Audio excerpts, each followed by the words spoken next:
Пані Оксано, вітаємо вас.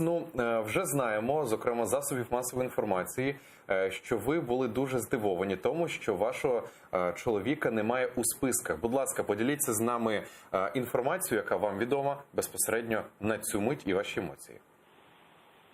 Це ви маєте на увазі про обмін? Так, так. Інформації в мене немає ніякої, не було. Я просто зверталася неодноразово до Людмили Денісової, зверталася в Міністерство закордонних справ з запитами.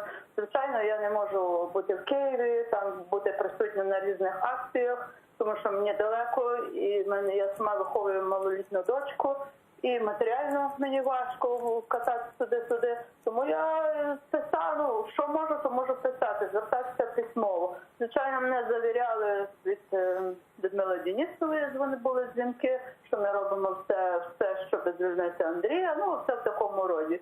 І тоді, як передали списки в Москалькові, завірили мене, що Андрій в списках. І тому я думала, все-таки, що Андрія поміняють, все-таки, як я почула, що вже панов в Москві Лефортово, тому я подумала, що Андрія повезуть, тому що всіх якось міняли парно, по якій справі були, таких і міняли, скажімо так, хто одиночний, то одиночний. Тому я надіюсь, що Андрій, якщо панов, то значить буде Андрій, але як бачите, цього не сталося. Пані Оксано, скажіть, будь ласка, чи є, можливо, підтвердити чи спростувати інформацію про те, що ваш чоловік, пан Андрій, він написав листа Путіну про помилування?